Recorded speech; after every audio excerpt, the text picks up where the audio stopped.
Ya es psicólogo especialista en psicología clínica, trabaja en sistémica, psicoanalista y que ha trabajado tanto en el ámbito público como en el ámbito privado. Y surgió la idea de, dada la importancia que tienen los sueños a través de la historia, pues poder hacer una mesa redonda sobre ello. Automáticamente lo hablamos con Javier. Javier Castillo es psicólogo especialista en psicología clínica, es analista junguiano, director del IAPA. Y es una persona que ha escrito diversos libros, entre ellos un libro sobre los sueños en concreto, que se brindó a participar en la mesa, así como Vicenta Esteve, que es especialista en psicología clínica y que trabaja tanto en el ámbito privado como en el ámbito público, en el Centro de Salud Mental en la parte de Castellón. Yo creo que el tema que en esta ocasión nos reúne es muy importante. Quizás cuando yo pienso en mí como psicólogo, y uno de los motivos que me llevó a estudiar psicología era el interés por los sueños, ¿no? Tanto desde todas las vertientes, desde todas las orientaciones, la analítica, en todas las orientaciones psicológicas, yo creo que, y a través de todos los tiempos, yo creo que los sueños han tenido un papel esencial en la evolución de los seres humanos, ¿no? Yo recuerdo, aparte de uno de los sueños que yo he tenido de pequeñito, que era el famoso sueño en que tenía la sensación de que me ahogaba, que una serie de arañas me atrapaban o me tejían la garganta, y que en el libro que escribió Javier lo estuvimos analizando y lo estuvimos hablando. Una de las cosas que más me ha llamado la atención es cómo el sueño en todos los ámbitos de la realidad del ser humano funciona, ¿no? A mí siempre me ha llamado mucho la atención los métodos de tortura que se utilizaban en la Edad Media, de privación del sueño. Es decir, una de las cosas que hacían es que metían a una persona en una cárcel, abrían un agujerito en la cárcel con una cadena, y cada media hora o cada hora iban estirando, de modo que no les permitían quedarse dormidos nunca, ¿no? O sea que el sueño se ha utilizado, es un elemento esencial en la evolución. En esta mesa en concreto hemos intentado dar un enfoque global.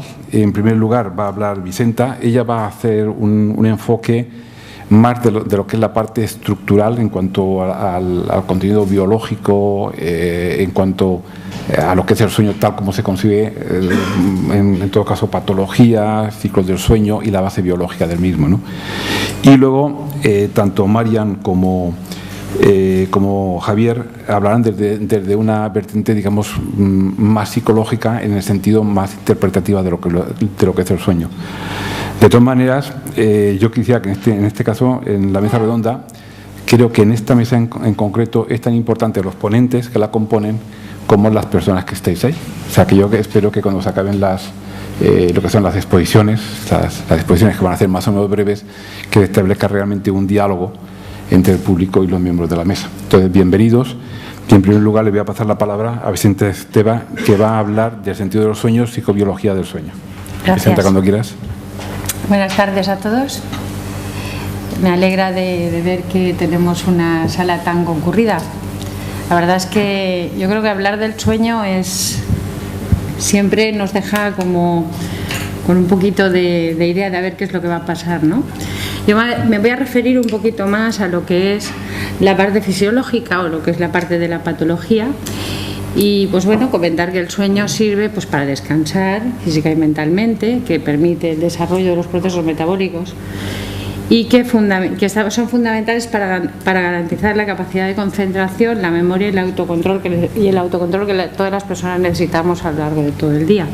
Por otra parte, comentar también que el sueño es un estado de suspensión de las actividades mentales, de la voluntad, la vida de relación, y que permite se hace habitualmente de forma periódica y que permite el reposo de los músculos y en parte del sistema nervioso.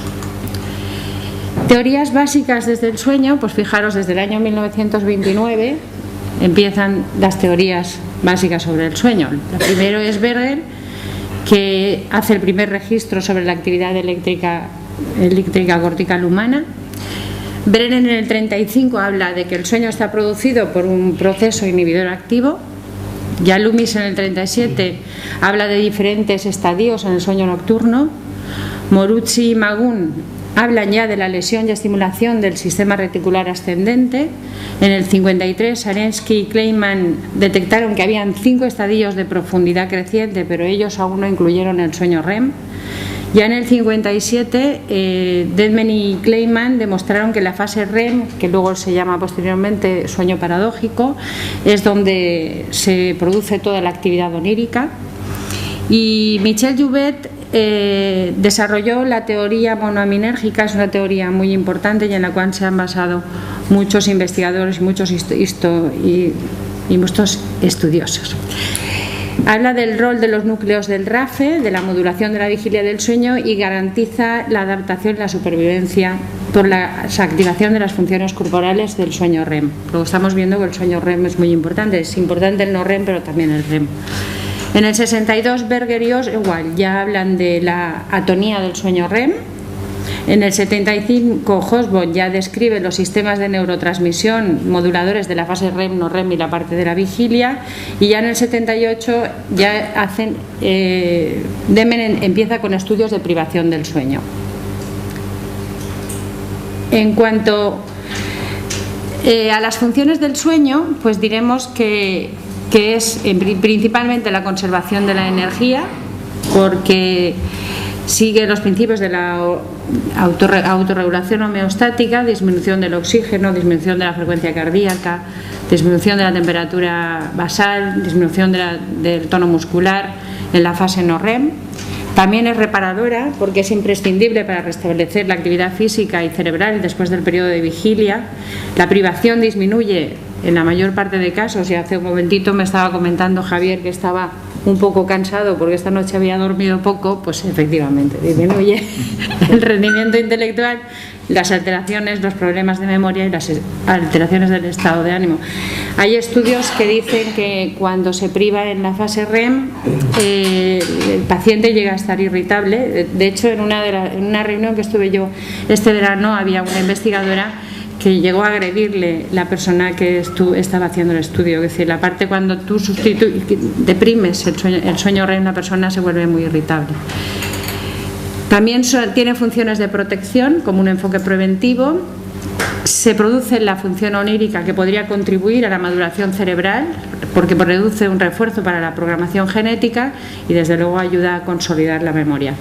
El sueño no REM conserva la homeostasis sináptica con la disminución y desincronización de la actividad de la corteza cerebral, es decir, constituye un proceso de desaprendizaje, es decir, deshacerse de aquella basura cognitiva que no es relevante. Crick ya en el 83 propuso que esta función únicamente se produce en la parte del sueño REM.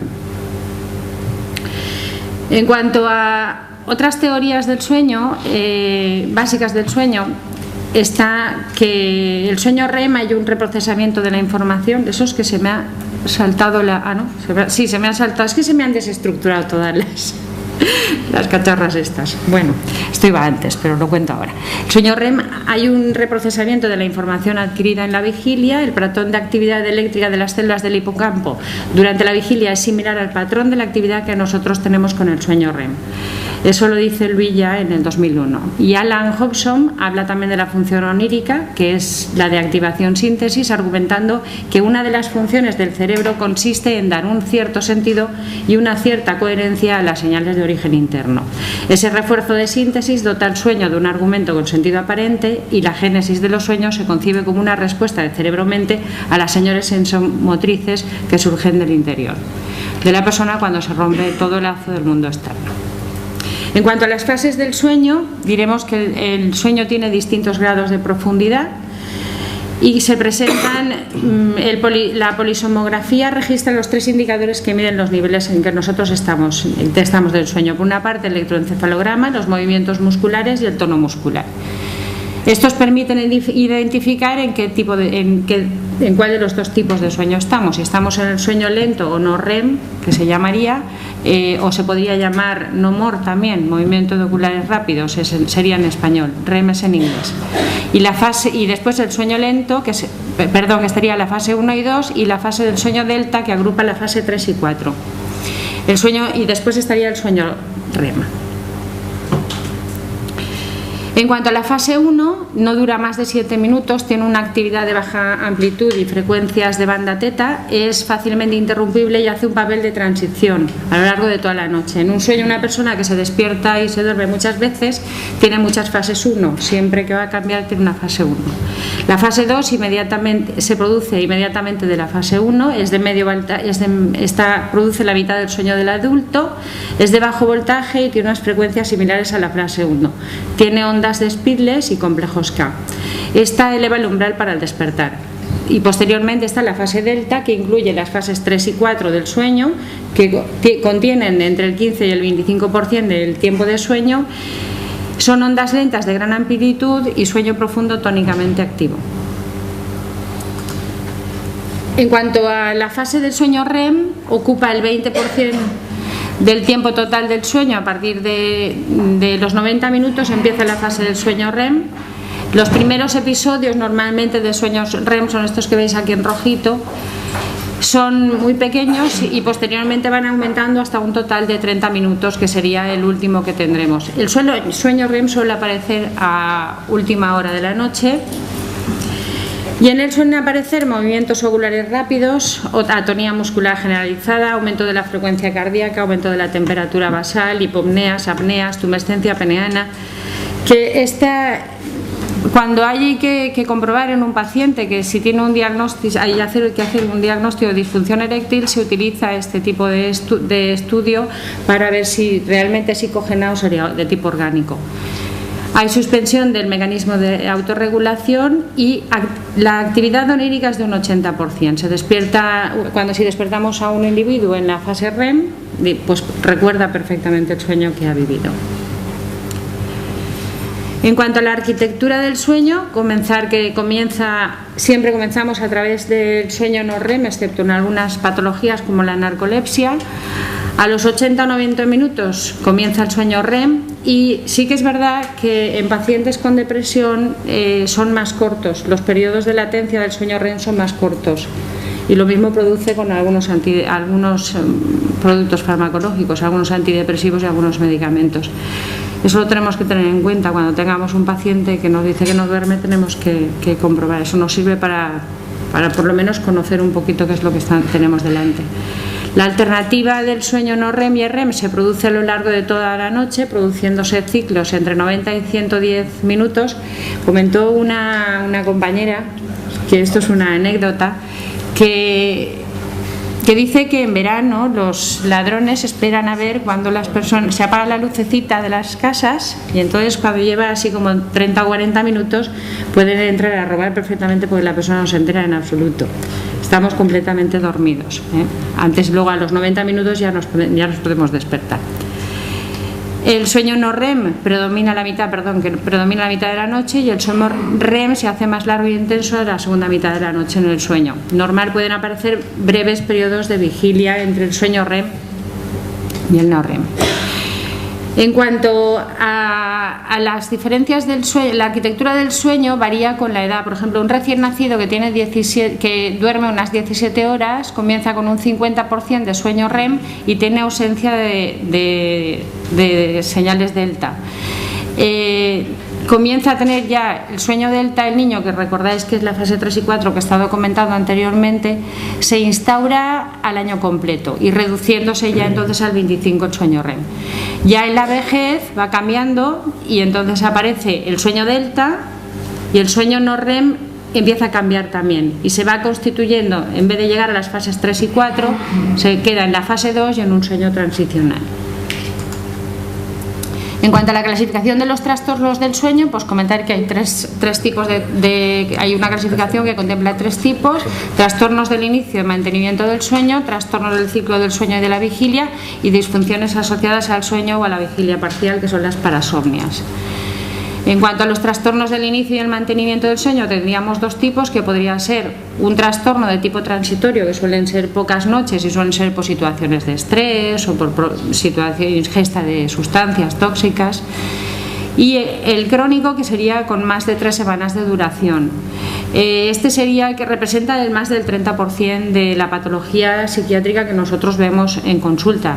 Hay muchos pacientes con trastornos de personalidad, cuadros psicóticos funcionales o sintomáticos, dificultades que tienen este tipo de problemas. Hay pacientes que suelen tener más trastornos de angustia, ansiedad, que se quejan de dificultades más de conciliación del sueño, como la ansiedad psicótica y la hipomanía. Una cosa que en muchas ocasiones habremos oído es que yo me tomo una copita para dormir. Bueno, una copita para dormir sí, no, pero muchas copitas, cuando una persona bebe muchas copitas, altera la arquitectura hípnica e incluso cesando, muchas veces cuando la persona es abstinente sigue teniendo problemas de sueño y tiene una dificultad para la conciliación del sueño e incluso tiene sueño fragmentario, a pesar de hacer mucho tiempo que la persona no consuma alcohol. Causas pueden ser causas médicas o tóxicas, como pues asma, reflujo, rinitis. Muchas veces vienen pacientes a la consulta que se encuentran que no pueden dormir, pero es que resulta que la ves que se está moviendo y dices, ¿qué le pasa? No, es que me duele el hombro. Entonces le preguntas, ¿cómo se acuesta? Que empiezas a estudiar y realmente es un problema de tipo médico que un problema que tenga ella para conciliar el sueño. Luego hay otro tipo que es el mioclono nocturno, piernas inquietas, que son contracciones breves estereotipadas, bilaterales o unilaterales con intervalos de contracciones de 20 a 40 segundos y que se van repitiendo por la noche. Esto es muy incómodo. La verdad, yo he tenido un paciente con el síndrome de piernas inquietas y es angustiante para el sueño. Y luego está el insomnio primario, que es la incapacidad para conseguir un sueño suficiente que permita el funcionamiento diurno y puede ser por hiperarousal o hipoarousal. El tratamiento sería para hiperarousal sería con tratamiento de relajación y con el hipoarousal con excitación, que referiría a lo contrario. En cuanto al tratamiento, utilizaríamos técnicas de relajación, medidas higieno-dietéticas, terapia psicológica y el tratamiento farmacológico. Pues bueno, un hipnótico ideal sería el que indujera la conciliación rápida, no modificara el patrón normal de sueño, mantuviera eficacia terapéutica, cubriera el tiempo normal de sueño, no presente efectos residuales y no produjera habituación ni tolerancia y no fuera letal en caso de autolisis. Pues eso no existe, es imposible, eso no existe.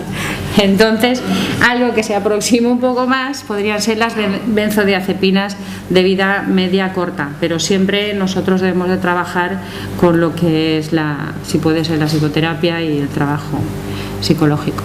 En cuanto a los trastornos de somnolencia excesiva, tenemos la narcolepsia o síndrome de Guillain-Barré, que podría ser monosintemático o polisintemático. Son alteraciones de las patologías de REM, como he comentado anteriormente. El paciente comienza a soñar en fase REM y tiene, claro, somnolencia diurna y cataplegia. Eso a veces es polisintomático porque aparte tiene hipersomnia crónica, que son episodios de sueño incoercible y de breve duración, cataplegia, subida pérdida del tono muscular, aparecen estímulos emocionales en una situación emocional como por ejemplo un ataque de risa, pues se pueden caer al suelo, les dura muy pocos segundos, pues se vuelven a levantar rápidamente.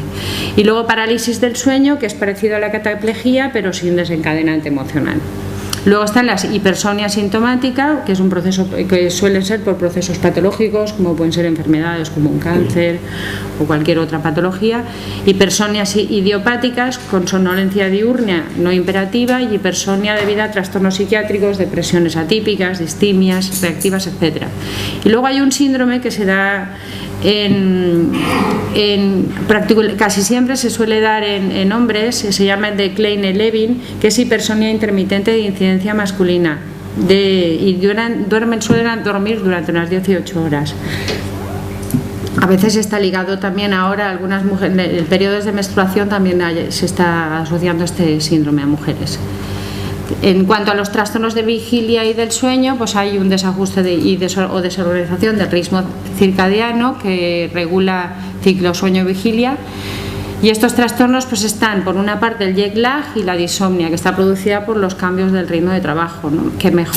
Dicen que mejoran cuando son los cambios de trabajo de una vez al mes. Yo ayer tuve una paciente que trabajaba en un hospital y la verdad es que venía por un problema de sueño y dices que me han puesto el turro antiestrés, pero el turro antiestrés yo creo que estresa más porque son 2 días de mañana, 2 días de tarde, 1 día por la noche, vuelve a venir, con lo cual esta señora no sabe nunca dónde está. Pues sí, o sea que dicen que al menos si de verdad la persona tiene un trastorno del sueño, hay que por lo menos que haga un cambio solamente al mes, y siempre que sea adelantando las horas, no nunca quitándole al sueño. Y después estarían los síndromes de la fase retrasada y avanzada del sueño, que para eso se trabajaría la cronoterapia, que sería o adelantar o atrasar las horas del sueño. En cuanto a las disfunciones asociadas al sueño, fases del sueño, vigilia parcial, que son las parasomnias, pues son un grupo de trastornos heterogéneos en el que se incluyen desde los hechos fisiológicos que adquieren significación por el presente fuera de la vigilia hasta condiciones clínicas exacerbadas por el sueño, como son pues el sonambulismo, que se da en la fase no REM, por eso el paciente se puede mover. Si estuviéramos en fase REM, como estamos en atonía muscular, no podría moverse la persona. Se despierta, él se levanta y está dormido. Lo que pasa es que tú le despiertas, pero no sabe, está confuso, no sabe qué es lo que le está pasando. Terrores nocturnos, que también aparecen en el sueño no REM, con tormenta vegetativa, con sensación de pánico, aumento de frecuencia cardíaca, aumento de respiración, agitación. Pesadillas, que aparecen en la fase REM y en la segunda mitad de la noche, que tienen menos actividad vegetativa que los terrores nocturnos, y son reacciones situacionales con psicopatología ansiosa o depresiva, por ejemplo en estrés postraumático. Suele ocurrir que una persona que haya tenido estrés postraumático tenga pesadillas en la fase REM. Después estaría la enuresis, que son primaria, ligada a la inmadurez del sistema nervioso central, o secundaria, las situaciones desencadenantes. Y el bruxismo, que aparece en la segunda fase, que son movimientos mandibulares laterales de fricción de arcadas dentarias.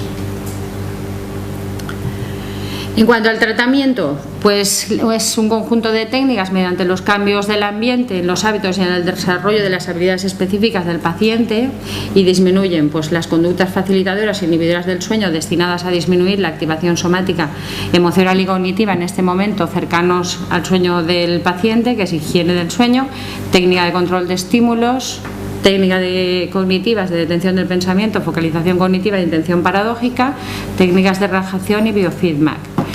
Y para terminar, he ido muy rápida, pues lo que decía Antonio Machado, ¿no? Si es bueno vivir, todavía es mejor soñar, y lo mejor de todo es despertar. Muchas gracias.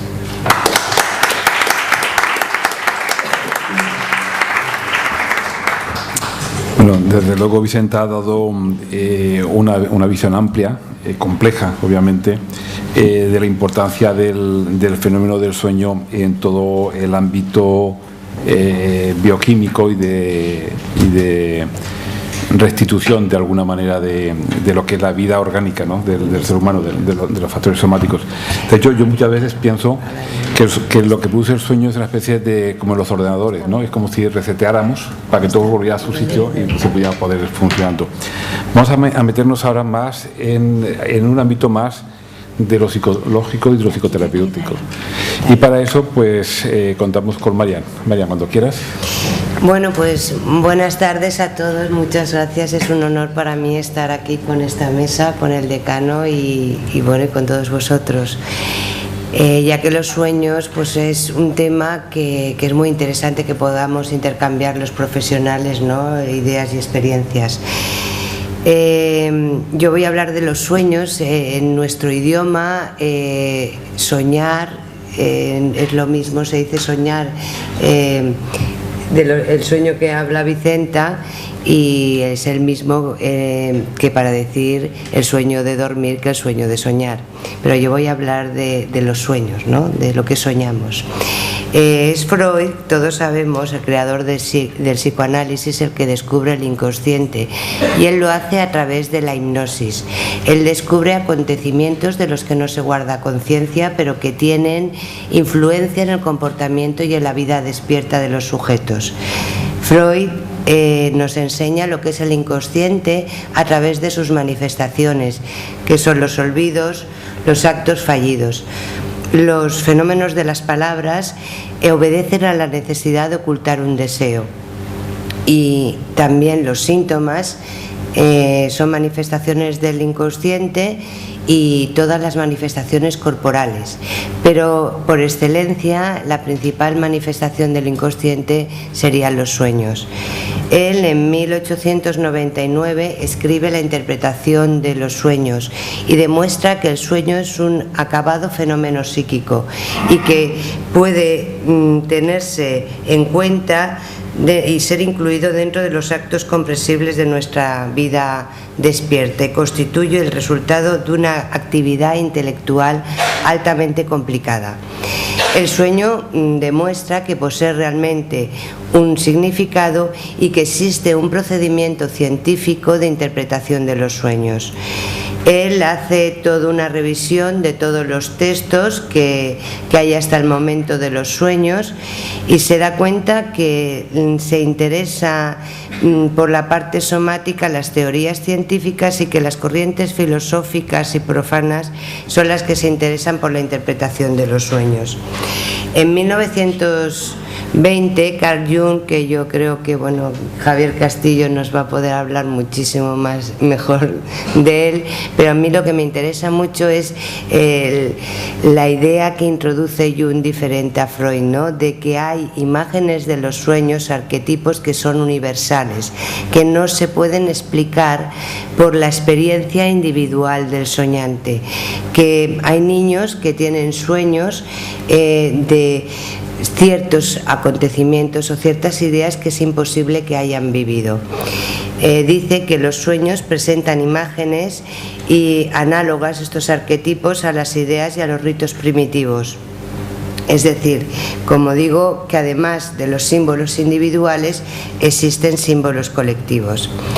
El inconsciente, por lo tanto, estaría compuesto por nuestra experiencia individual, por recuerdos de lo vivido personalmente, también por experiencias colectivas, como heredadas, como transmitidas, y también quisiera señalar que a través de los psicogenealogistas, que es una corriente que aparece muy nueva y que aparece 100 años después del descubrimiento de Freud, parece que existe un inconsciente familiar. Los psicogenealogistas nos hablan de los lazos contextuales y transgeneracionales del individuo sin descartar la singularidad también de él. Tienen en cuenta lo general, pero también lo individual. Hablan de que realmente en los sueños hay imágenes no vividas. Y igual que heredamos un aspecto físico, podemos heredar emociones y comportamientos. De alguna forma repetimos el destino de nuestros antepasados. ¿Qué quiere decir eso? Pues hay muchos autores, entre ellos, por ejemplo, Annette Ancelin, que es discípula de Jacques Lacan y de Margaret Mead, que en sus estudios con enfermos de cáncer descubrió lo que se llamó el síndrome del aniversario. Ella se dio cuenta de que había interesantes fenómenos de repetición e introdujo en su trabajo con los pacientes el árbol genealógico, lo que nosotros en sistémica llamamos el genograma. Ella introduce y recoge datos de acontecimientos importantes como pues los ingresos en cárceles, pues el sufrir las guerras, las adopciones, enfermedades, y los incluye además de las muertes y de las fechas de nacimiento. Entonces se da cuenta de que hay repeticiones asombrosas en estos árboles genealógicos, que de cierta forma, y yo en todos los años que llevo también en la clínica que hago el genograma, es impresionante como en algunas familias se repiten unos acontecimientos y no otros, y siempre en las mismas fechas, ¿no? o a los mismos años. Sverhellinger, que no sé si lo conocéis, pero me parece muy interesante su teoría sobre las constelaciones familiares, y no me voy a extender mucho, el que se da cuenta también de que hay emociones, por ejemplo, que no tienen explicación de lo que ocurre a nuestro alrededor. Hay personas que viven un sentimiento de vergüenza excesivo o un sentimiento de culpa o una tristeza tremenda sin que no justifique su vida o sus acontecimientos vitales esta tristeza. Si a mí se me muere una persona allegada y querida, es normal que esté triste, pero ese sentimiento, ya digo, de vergüenza o culpa que invade a veces la vida sin que ocurra algún acontecimiento, llama la atención a esta corriente, ¿no? A los psicogenealogistas. Entonces, Bert Hellinger es, digamos, el máximo exponente de esta teoría y habla del sistema familiar o cualquier sistema humano, no solamente el familiar, como un todo. O sea, nos influye, igual que mi cuerpo no se puede segmentar y una parte de mi cuerpo, si está dañada, va a afectar al resto, nos influye varias generaciones. Los miembros de la familia están vinculados de alguna forma y hay una serie de leyes por las que se rige este sistema. Si queréis luego las comentamos, las voy a decir por encima. Son leyes de mucho sentido común, pero que en las mejores familias en todas las transgredimos, ¿no? Sería la ley de pertenencia: todo miembro del sistema tiene derecho a pertenecer, el orden y la jerarquía, que quien viene primero está primero y quien viene después va después, y la del equilibrio entre el dar y el tomar, entre iguales. Pero, por ejemplo, entre padres y hijos, los padres dan, los hijos toman. Entonces, cualquier transgresión de alguna de estas leyes crea síntomas en algún miembro de la familia y, sobre todo, en descendientes más pequeños. Yo, basándome en esta idea de que aparte de un inconsciente individual hay uno colectivo y familiar, realicé con un equipo de compañeras un estudio que además presentamos aquí al Colegio de Psicólogos y que nos lo premiaron, y yo creo que es una buena ocasión para comentarlo. Lo hicimos en el 2010 y luego he tenido la oportunidad en la clínica de contrastar un poco los resultados, que fueron muy interesantes. Miramos casi 1000 sueños de casi 100 pacientes que luego, por los criterios de inclusión y de exclusión se redujeron un poco. Los pacientes fueron los que estuvieron durante 5 años asistiendo a consulta privada, con lo cual, son pacientes en cierta forma sesgados, ¿no? Es quien se puede permitir ir a una consulta privada. Y en su mayoría, por ejemplo, son mujeres, pero son interesantes los resultados que se han dado.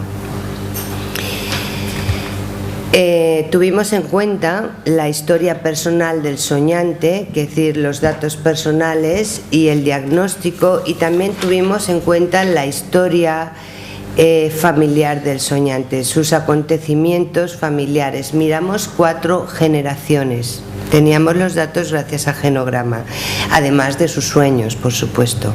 Para esto creamos 3 hojas de registro. Voy a buscar por dónde voy, porque si no, nos podré leer algún sueño.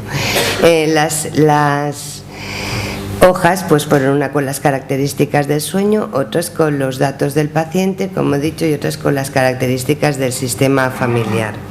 Entonces, con respecto a los sueños, es posible medir los sueños, aunque es algo muy subjetivo. Lo que medíamos es lo que Freud llamaba el contenido manifiesto.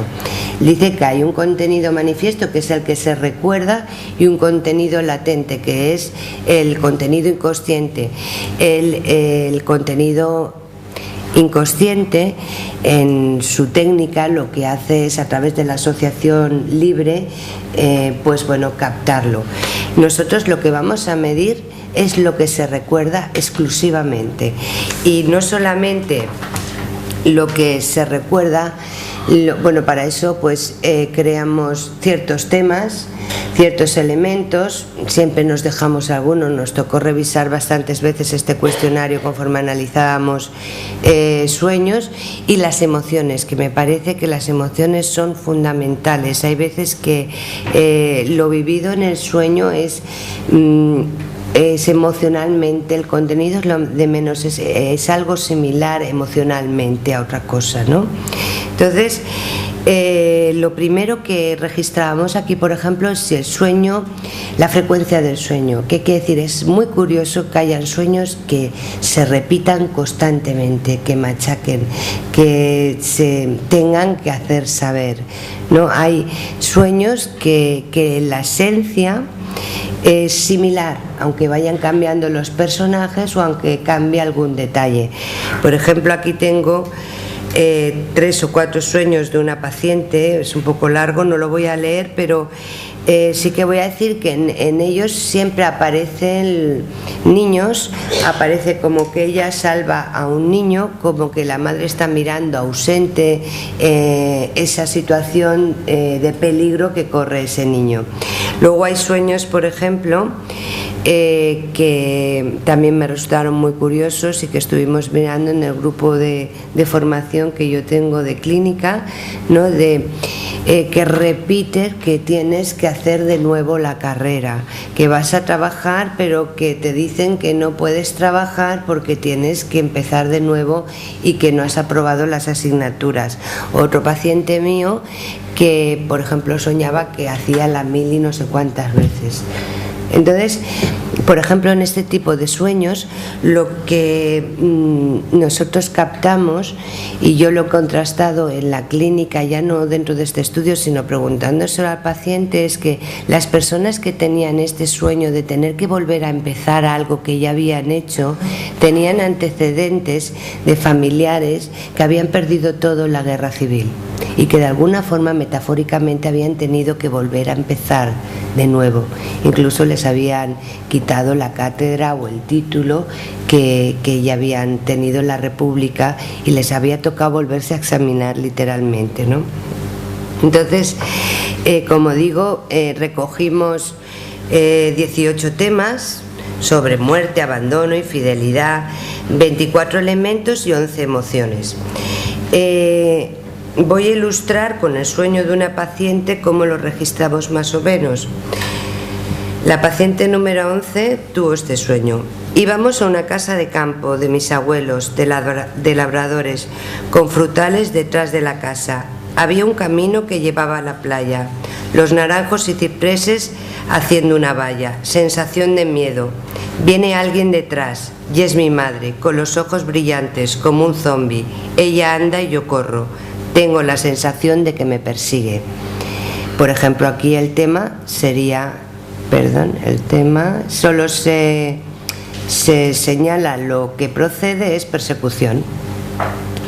Los elementos tendríamos madre, subrayaríamos madre, luego muertos, naturaleza, montaña, playa, casas, y la emoción sería ansiedad, nervios, angustia, miedo, susto, peligro.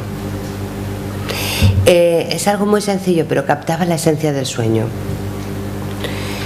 Los datos del paciente, de esta misma paciente, los sacamos del DSM-4, del Manual de Trastornos Mentales. Lo que hicimos fue, pues bueno, desde luego reducir a los que eran estadísticamente significativos. Ya ha dicho pues que eran los pacientes que venían a consulta privada, no es lo mismo que trabajar con otros colectivos, donde a lo mejor pues tienes pues con toxicómanos o con mujeres maltratadas, tienes otro tipo de diagnósticos, ¿no? Entonces, el motivo de la consulta de esta paciente es el pánico y angustia que sufre ante una agresión. Sabéis que cuando hay una agresión, el diagnóstico que usamos es el trastorno de estrés postraumático, ¿no? Entonces aquí señalamos lo que procede.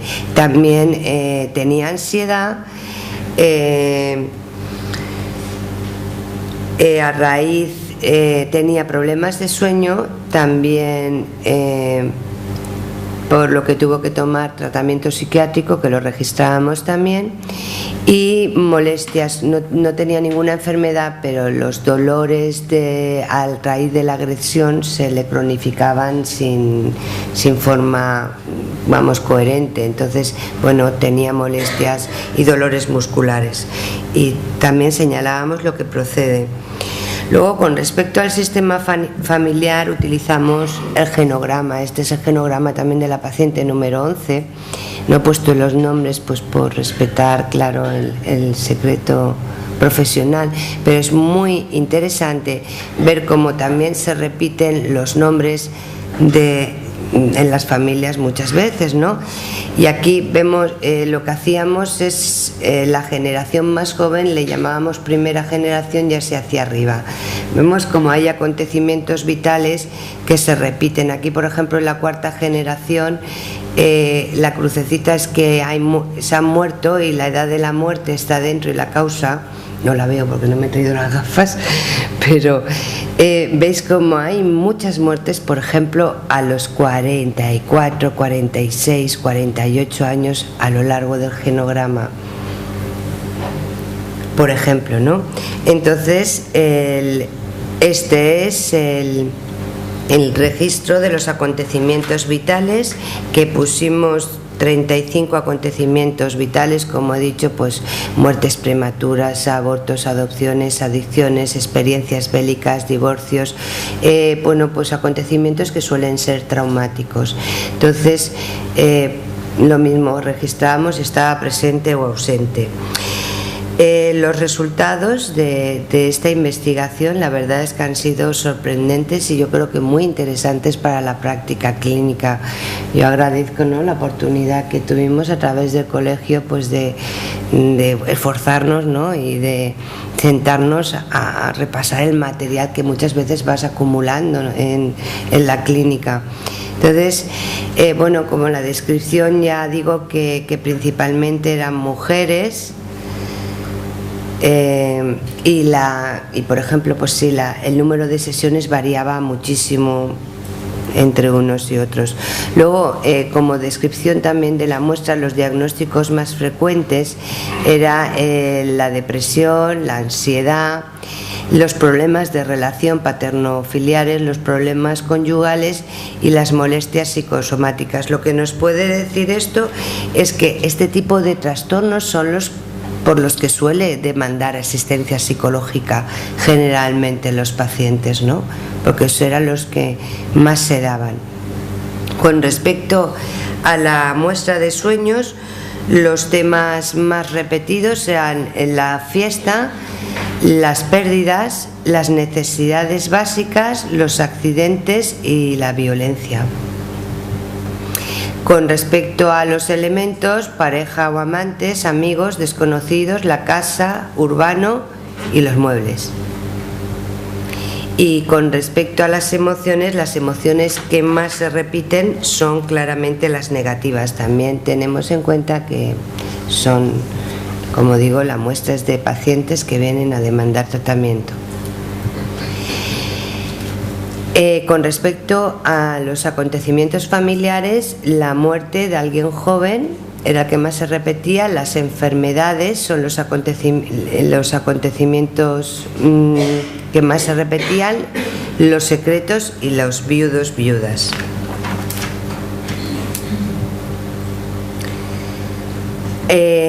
Es interesante ver ahora los análisis que relacionan los contenidos del sueño y el diagnóstico, ¿no?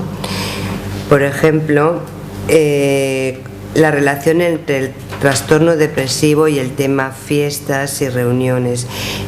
Bueno, contrasta cuando alguien tiene una depresión, precisamente lo que hace es recluirse, lo que hace es tener muy poca relación social, ¿no? Pues he trabajado a veces con enfermos o enfermos de cáncer que no se han podido mover y sueñan precisamente con lo contrario, con que pueden andar o se bañan en la playa, ¿no? Yo creo que aquí, como decía Jung, ¿no?, el inconsciente viene a compensar el consciente, viene a buscar nuestro equilibrio psíquico, a compensar lo que el paciente no puede hacer.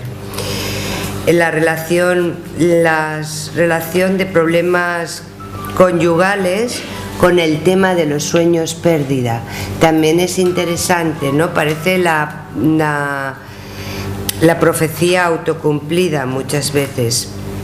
¿no? La angustia de tener ese sentimiento de pérdida en los sueños o en el inconsciente hace que muchas veces hayan problemas conyugales ya, antes de que en realidad haya ningún conflicto.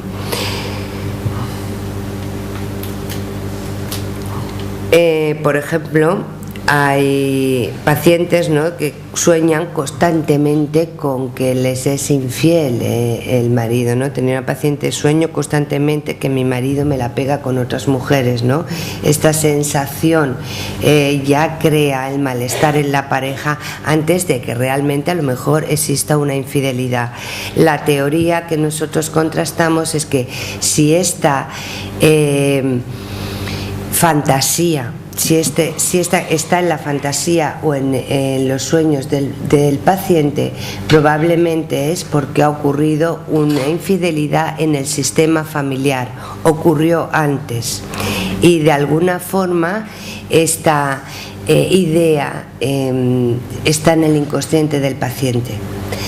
Lo que pasa es que se suele proyectar hacia el futuro. Cuando uno sueña algo se cree que va a ocurrir, y lo que ocurre es que cuando soñamos, lo que dicen muchos autores es que lo que soñamos son recuerdos, es que ocurrió en el pasado, no tiene por qué ocurrir en el futuro.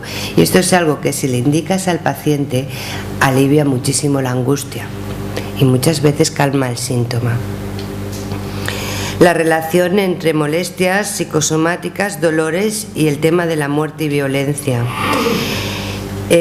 Bueno, es impresionante, ¿no?, cómo realmente los sueños de violencia afectan físicamente incluso, ¿no? Tenía un paciente que soñaba que le apaleaban los riñones muchísimas veces, se levantaba con un dolor de espalda impresionante, y como acontecimiento vital, como acontecimiento familiar, tenía el antecedente de que su abuelo había sido torturado en la guerra y apaleado en varias ocasiones. En el DSM-4, aunque esto nos parezca sorprendente, el síndrome de estrés postraumático, que habla, bueno, pues de todos estos actos de violencia, me llamó a mí también la atención porque ya reconoce que tiene un componente hereditario. Se puede heredar, por ejemplo, las imágenes o la angustia de alguien que ha vivido un bombardeo. El nieto puede tener esos miedos a los petardos que a veces tienen los niños. Muchos, si se les escuchan y los verbaliza, dicen es que parecen bombas, ¿no? Y muchas veces si interrogas, a lo mejor el abuelo o el bisabuelo vivió literalmente el bombardeo. También es interesante ver la relación entre los acontecimientos familiares y los temas más frecuentes de los sueños. La muerte está relacionada, voy a comentar algunos solo y no hacerme muy pesada. La muerte está relacionada, por ejemplo, con el acontecimiento de la muerte prematura de la madre. Para Bergelinger, por ejemplo, la sanación pasa por tomar realmente a la madre, es decir, honrarla y aceptarla como es. Parece que la muerte prematura, para alguna persona, la muerte prematura de la madre impregna el inconsciente con el tema de la muerte. El tema de abandono está relacionado con viudos, viudas, me parece también que cuadra bastante. El tema de la violencia se relaciona con haber tenido antepasados que han vivido experiencias bélicas. Entonces, lo que nosotros registrábamos, todos aquí, nuestros, pues o abuelos o quien sea más joven, bisabuelos, estuvieron en la guerra, sufrieron la guerra, pero aquí lo que contábamos era quién la había vivido activamente, es decir, o como soldado en la guerra o como prisionero. No quien la había padecido, porque todo el mundo la había padecido de alguna manera. Entonces, por ejemplo, los sueños de una paciente que sus familiares habían vivido la guerra de Cuba, la guerra de Marruecos y la guerra civil, eran de una violencia atroz, y registramos más de 81 sueños de este tipo. donde habían, si os apetece luego os leo alguno, pero donde aparecían fusiles, aparecía vestida de militar, habían tiros, habían muertos, habían 81 en, no sé, en unos meses que estuvo en la terapia solo. El tema de la pérdida se relaciona con el acontecimiento divorcio, también me parece interesante. El tema de las necesidades básicas se relaciona con el acontecimiento incesto. Me parece también muy curioso, es algo que tendríamos que investigar, porque las necesidades básicas que captamos fue comer, beber, orinar, defecar, dormir y sexo. Entonces no sabemos exactamente con qué necesidad básica se relacionaba. Sería interesante investigar un poco sobre esto. El tema de accidentes se relaciona con la muerte prematura de la madre, con asesinatos, aborto natural, adopción, secretos y viudas.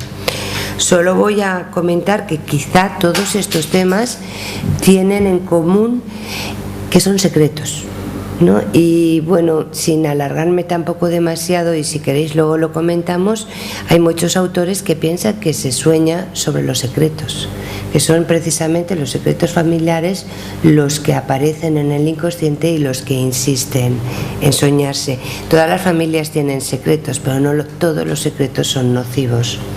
Parece que estos secretos tóxicos son los que insisten en aparecer en los sueños.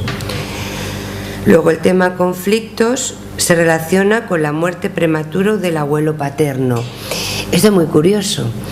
Lo que sí que estamos contrastando, el otro día también con una compañera en el curso que trabaja con pacientes que tienen problemas, trastornos de la alimentación, decía que la anorexia empieza a la vez que la muerte de alguno de los abuelos.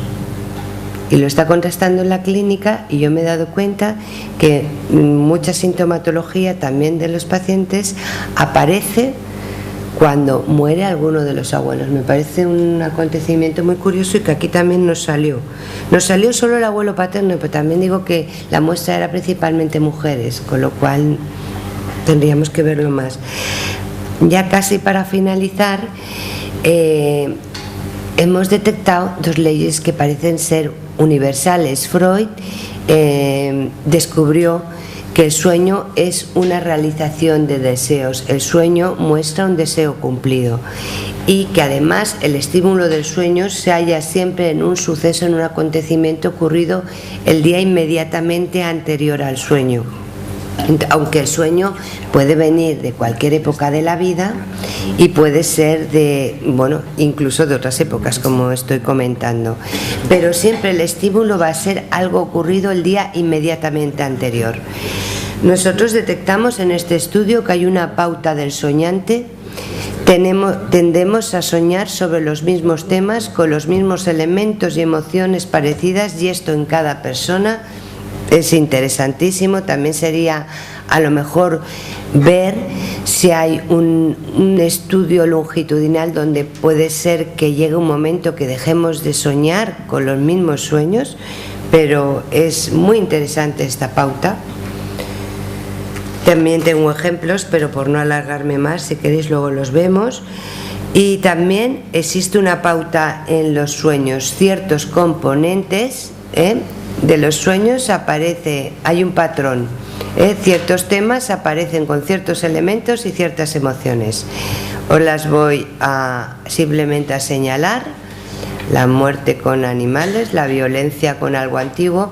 Sí que señalo que lo de algo antiguo lo incluimos porque lo que nos hemos dado cuenta es que cuando un sueño parece ser sistémico, cuando un sueño trae un mensaje del sistema familiar, aparece siempre un detalle antiguo, o en muchas ocasiones un candelabro. Por ejemplo, una paciente me dice: he tenido un sueño donde caía, ella tenía una sensación de como caída hacia atrás. Yo me pensaba que era cuando se relaja el sistema nervioso, ¿no? Que esa sensación de vértigo que da a veces. Y no, ella decía, no es como si cayese hacia atrás. Y trabajando, porque a veces en la consulta van apareciendo cosas conforme se avanza, ¿no? Y hay sueños que no llegan al principio, sino que llegan como cuando la persona ya está preparada para poder escucharlos. Me dijo, he soñado con esa sensación, pero era una mujer con un moñón tocado de esos antiguos y un vestido de esos de época, que caía hacia atrás por una ventana. Y ella se veía desde fuera, no sabía si era ella o no. Luego, pues el tema fiesta, con algo antiguo, las emociones, la infidelidad, con el elemento pareja, amantes o expareja, y con la emoción rabia, también es muy interesante. Los desconocidos con drogas y con vergüenza. Esto también es muy interesante porque yo me he dado cuenta que hay muchos pacientes que tienen temas con la emoción vergüenza, pues que por ejemplo pues van desnudos por la calle o van andando descalzos y van al colegio, o el día de su boda despeinados y sin el traje o algo así. Entonces la emoción de este sueño es vergüenza y tienen antecedentes de alcoholismo en la familia. Y es algo que he seguido contrastando en la clínica. Y luego, bueno, pues para finalizar, simplemente decir que hay que tener en cuenta no solamente el inconsciente individual, sino el familiar, y que es muy interesante que podemos intervenir sobre el inconsciente con su lenguaje, con el lenguaje de los símbolos. Yo utilizo las imágenes de los sueños e intento con estas leyes que Hellinger ha descubierto, ¿no?, ordenar el sistema y continuar el sueño con el paciente, y realmente pues bueno, alivia los síntomas de una forma impresionante. Esto ya lo nombra Alejandro Jodorowsky, la posibilidad de intervenir en el sueño. Y luego, pues bueno, yo creo que los métodos, tanto el freudiano de la asociación libre como el reconocer un arquetipo, que ahora nos hablará Javier Castillo, ¿no? Y ver que el ritual de por sí sana al soñante y a lo mejor incluso no necesita ninguna interpretación, o descubrir cómo el sueño te trae el desorden familiar y te trae algo por resolver, ¿no?, del pasado. Y bueno, simplemente decir que los sueños, como decía Jung, están para ayudar, para sanar, para lograr nuestro equilibrio psíquico, y que bueno, y que soñar es abrir una puerta a la mente. Muchas gracias.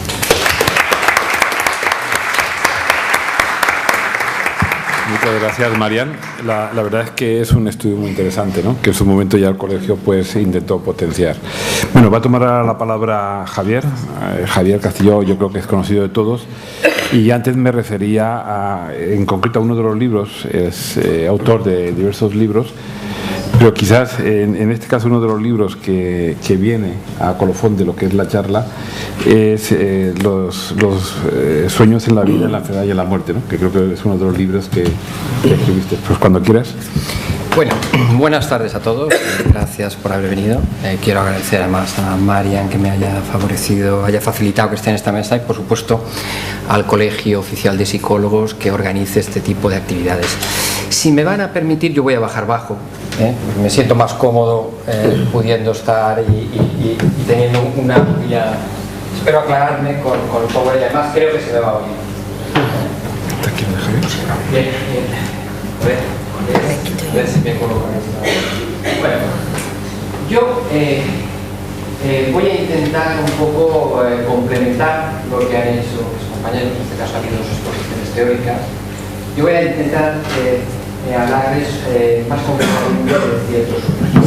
Mi intento va a ser un poco arriesgado, por no decir osado, porque voy a intentar hablar de ciertos sueños que analicé bastante. Yo creo que una tentación muy importante cuando damos una charla de estas características, además ante un público, es elegir sueños. Y es bastante habitual, y eso sí es habitual en mi caso, que repitarlos.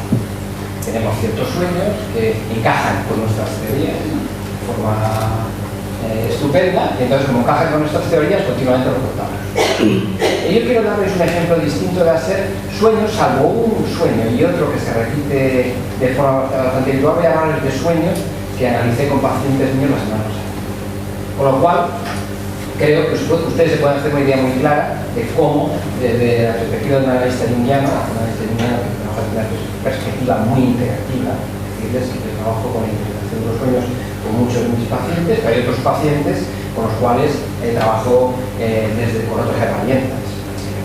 Por ejemplo, el psicoanálisis profesional, estoy trabajando con estructuras más modernas, psicóticas.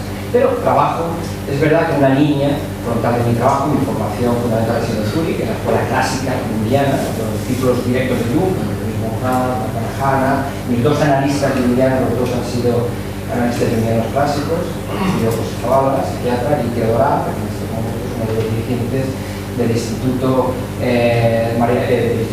de Psicología Profunda de Zurich. Entonces, mi trabajo con los sueños sigue una perspectiva junguiana bastante clásica.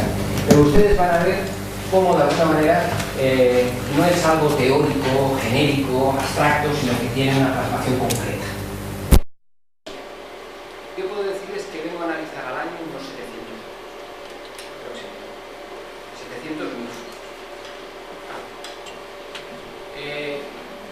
María Louise von Franz analizó aproximadamente a lo largo de su vida 65.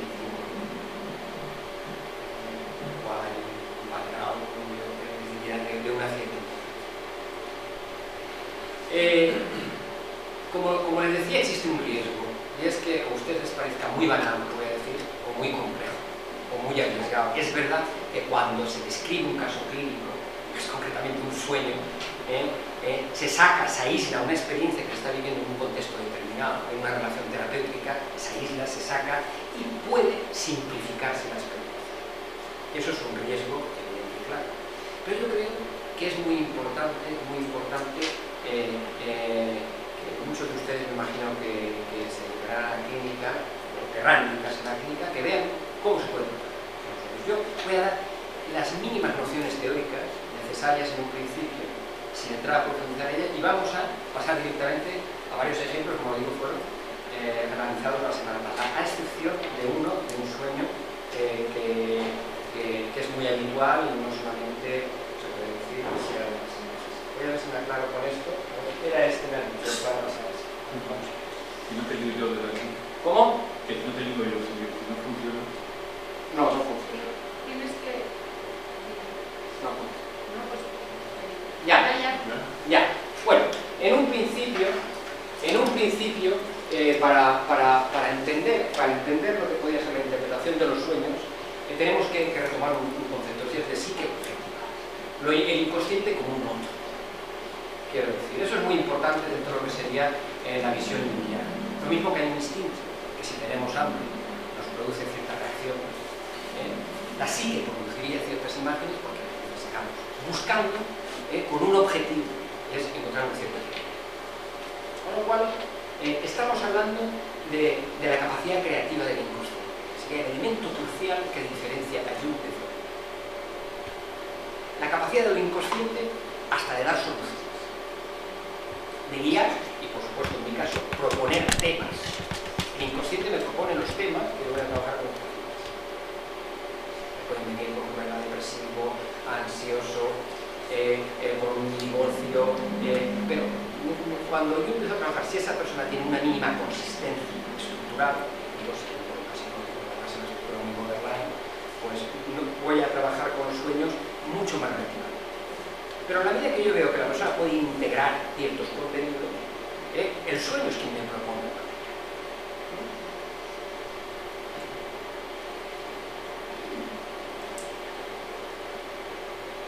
Esto va, a ver, ves dándole tú, si no te importa, etc. Bueno, unos breves apuntes, para que se hagan ustedes una idea, unos breves apuntes. Intencionalidad del inconsciente, la función finalista, el aspecto fundamental que conllevó la ruptura con Freud. Freud habla de que el inconsciente, de alguna manera, es un registro donde hay una serie de deseos reprimidos y los sueños serían la manifestación encubierta de ciertos deseos.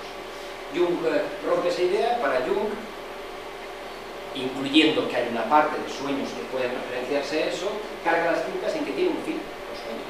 Es crear o buscar un cierto equilibrio. Una capacidad autorregulativa. La psique tiene una capacidad autorregulativa. Cuando hablamos de la presencia de lo arquetípico, hablamos de esquemas. Hay una diferencia interesante, que me ha parecido verdaderamente muy sugerente el trabajo que ha planteado Marian, pero hay una diferencia, por ejemplo, en su visión con respecto al arquetipo. Jung nunca habla de imágenes heredadas, ni de situaciones familiares heredadas. Para Jung el arquetipo es un puro esquema. Un esquema. Algo muy similar a lo que los etólogos dicen cuando hablan de los mecanismos innatos de ciertos animales que sin haber aprendido una conducta ante un cierto estímulo la desarrollan. Conductas complejas. Eso es lo que para Jung sería el arquetipo. El lenguaje de los sueños, el lenguaje de la imagen, es fundamental. Un lenguaje primitivo. El lenguaje primitivo, no un lenguaje primitivo, el lenguaje primitivo. Probablemente la comunicación humana, una comunicación en principio con imágenes y a través de las imágenes. Un elemento fundamental es entender el sueño como compensación o complemento. El sueño puede compensar ciertas situaciones que podemos estar viviendo, que demasiado unidireccionales, que están generando ciertos síntomas. También puede complementar una actitud, señalarla, decirnos que es importante. Es verdad que puede haber un tipo de análisis objetivo-subjetivo. En este sentido, desde un punto de vista junguiano se prima el análisis subjetivo, también kleiniano. Mi primera experiencia trabajando como paciente con los sueños fue con un analista que los trabajaba como kleiniana. Entonces tuve la posibilidad luego de ver los dos tipos de interpretación, pero tenía una cosa común, que para el análisis junguiano la plasmación del sueño tiene que ver todo con la realidad psíquica del sueño. Yo sueño con fulanito y menganito, pero estoy soñando con partes mías, con aspectos de mi realidad psíquica,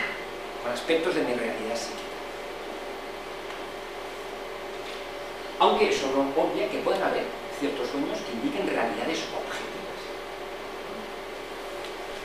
También es verdad que a veces los sueños no nos dan ninguna solución, pero nos describen muy bien lo que está pasando. Podríamos hablar de una función fenomenológica, describen, plantean, en esencia. Esto no obvia que no haya también sueños que tengan un significado puramente reductivo. La persona que está haciendo un régimen y que se acuesta y que sueña una cosa, es real, o los niños que se orinan encima y sueñan que van al baño para no despertarse. Es una realidad. Pero yo creo que algo muy importante con respecto a los sueños es que la interpretación siempre tiene que ser abierta. Siempre. En el mundo de los sueños no podemos utilizar la lógica de esto es lo verdadero y lo otro no es. Y para mí es muy importante, trabajando con mis pacientes, el clic que denominamos. Analizamos un sueño, pero sería terriblemente negativo para el paciente que se lo tuviera que creer. Para mí sirve la interpretación de ese sueño si estimula el material, si hace ciertos clics, si sugiere asociaciones, no en el sentido de que eso es una verdad, conectes con ella o no conectes. Con lo cual, ese es un elemento fundamental. Hay veces que un sueño se puede interpretar de más de una vez, dejarlo abierto, que el sujeto lo procese. Si en ese momento no surge nada, quizá en su casa, ¿no? en otro lugar. Eso yo creo que es un concepto muy importante. María-Louise Bonfrant, como digo, analizó aproximadamente 65.000 sueños. Hace una descripción bastante pedagógica, un libro recién escrito sobre los sueños, habla de 4 referentes con respecto a la función onírica. Describe una reacción del inconsciente a una situación consciente, describe un conflicto entre lo consciente y lo inconsciente, es una propuesta del inconsciente para cambiar una actitud consciente y expresa un contenido inconsciente en relación con lo consciente. Es un sueño colectivo, algo que está en el ambiente, que emerge y que es.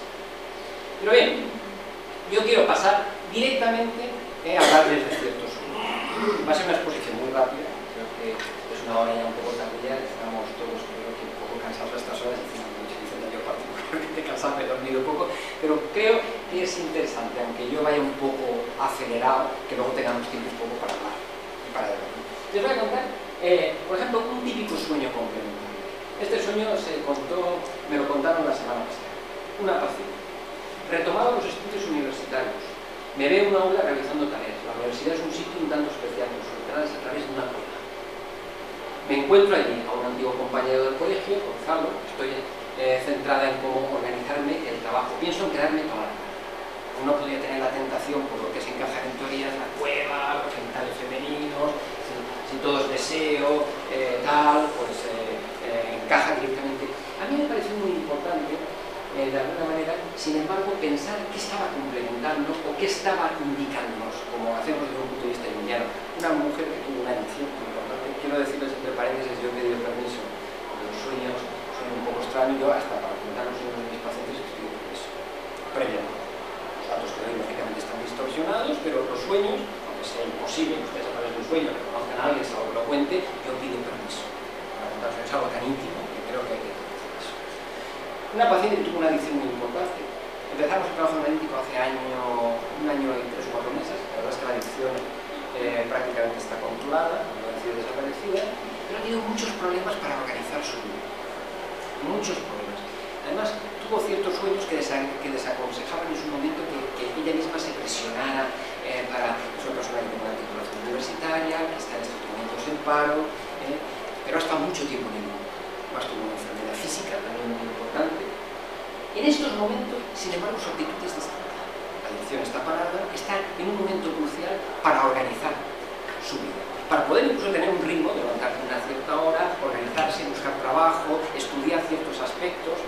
Probablemente lo inconsciente me devuelve a la universidad porque hay algo que tiene que aprender, hay algo que tiene que desarrollar. En estos momentos es fundamental. Pero hay un aspecto muy interesante que en los sueños no aparecía. En estos momentos ella decide quedarse en la universidad. Decide estar ahí y puede. Y aparte, aparece Gonzalo. Gonzalo es un ex compañero de la escuela, que define como una persona atractiva, pero bastante cercana. Es un hombre que trabaja en el mundo de las relaciones públicas, pero bastante serio, bastante cercano, agradable.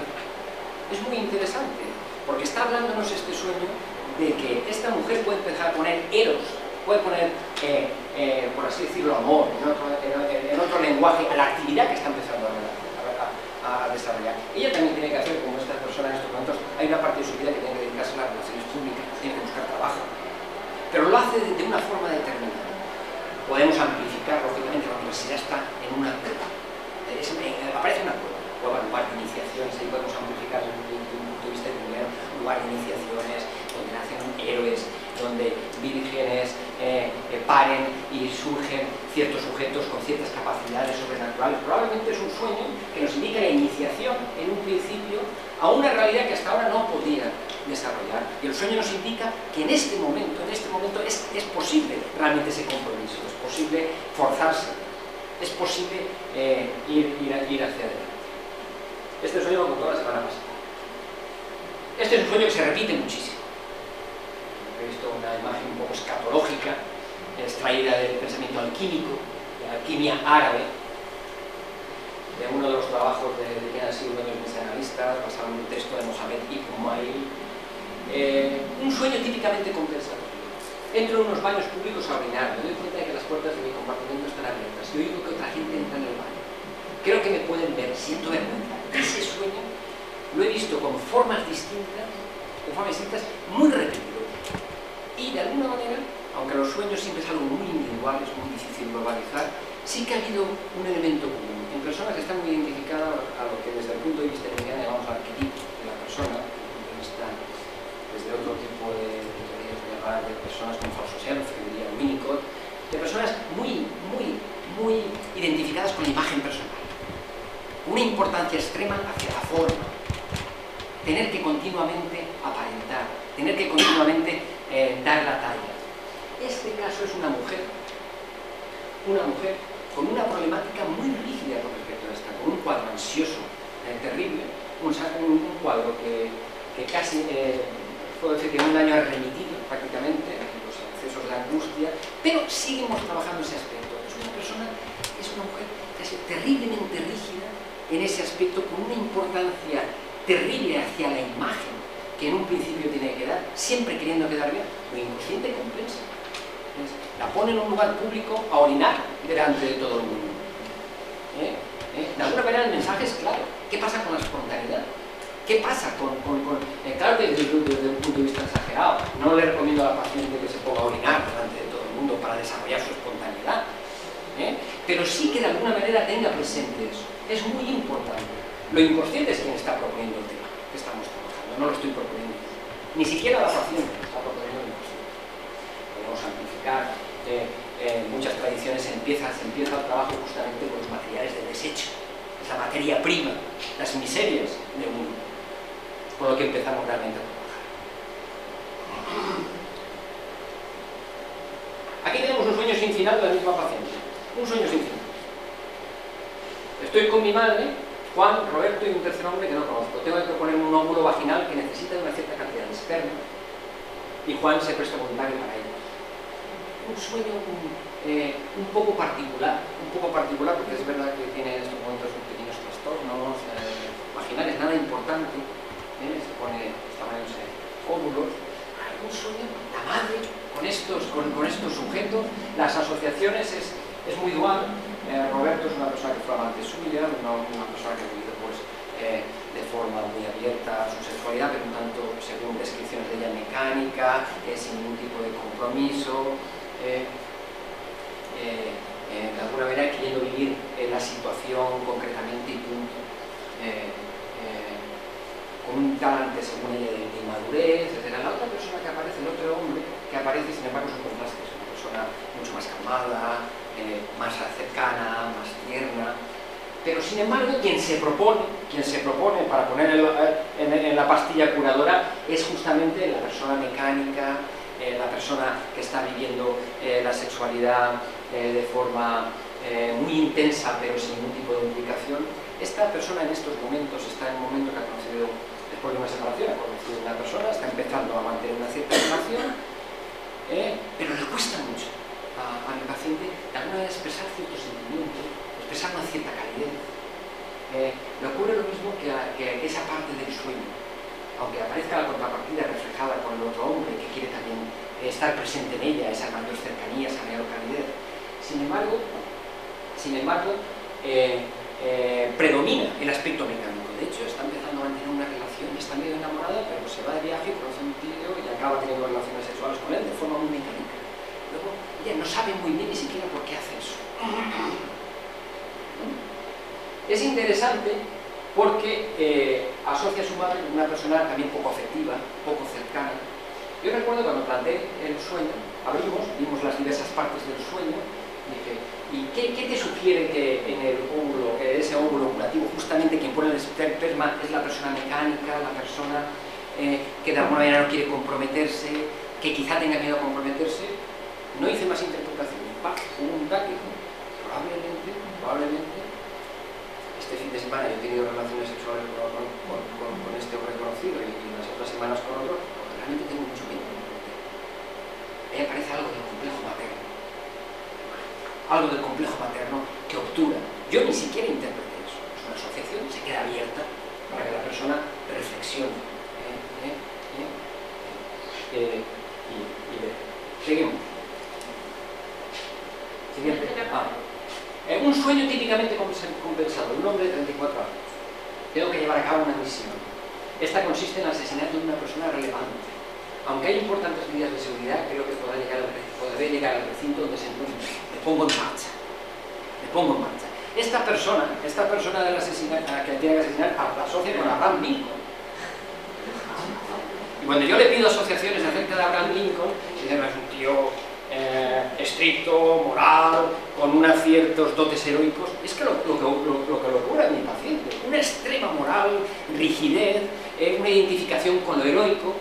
Probablemente lo inconsciente le está pidiendo que asesine eso, que acabe con eso, que dé un paso.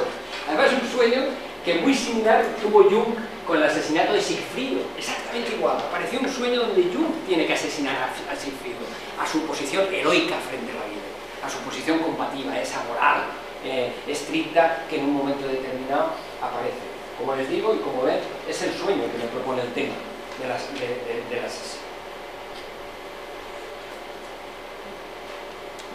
Un sueño complementario, pero sí que daría una característica, fue un sueño curioso, es, estoy en presencia de la Madre Teresa de Calcuta, está rejuvenecida al mismo tiempo llorando.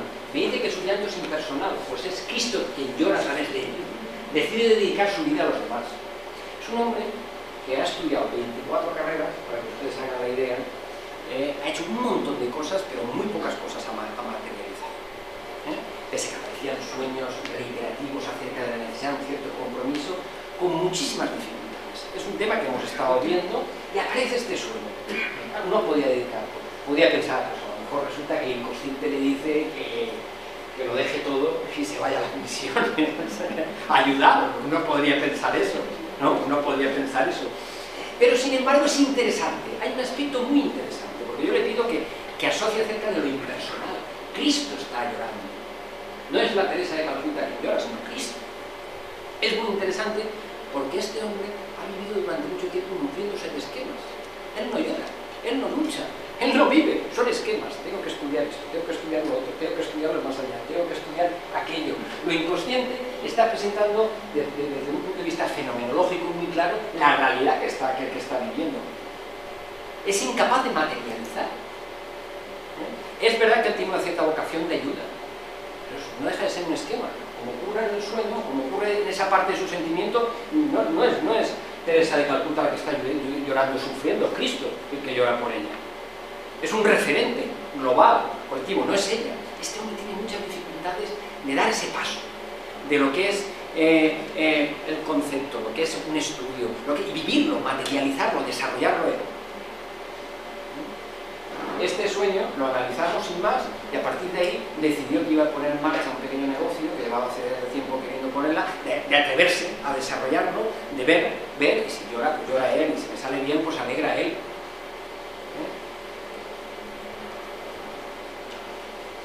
¿Pasáis? Ya está.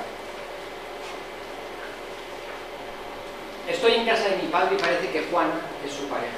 Me parece que esta mujer tiene algo diabólico. Hay un arquitecto que va a diseñar una reforma en casa de mi padre, pero no quiere entrar en ella porque capto lo diabólico.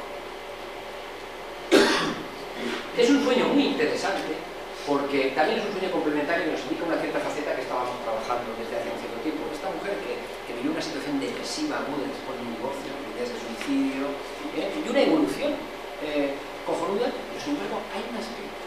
Desde el punto de vista de ya utilizamos el término sombra, animus, pero no se trata en este momento de desarrollar todo el tema este. Como de alguna manera las asociaciones con respecto a Juana, que es en estos momentos, es concretando sin más referencia, es una persona muy extravertida que siempre quiere estar presente, que siempre quieres que juegue un papel importante.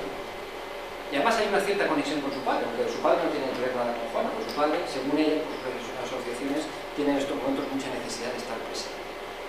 Esta mujer, la soñante, realmente esa característica que está muy presente en ella, esta mujer es incapaz de contener, de equilibrar una situación extravertida que está viviendo, está escribiendo un mundo, después de muchos años de casada, de una situación bastante mala, ha vivido una situación amorosa, sale con gente, con grupos, es un desequilibrio total y absoluto entre lo que vive hacia afuera y la necesidad. Pues esta mujer tiene una carrera científica importante, tiene muchas cosas que puede desarrollar, un desequilibrio total.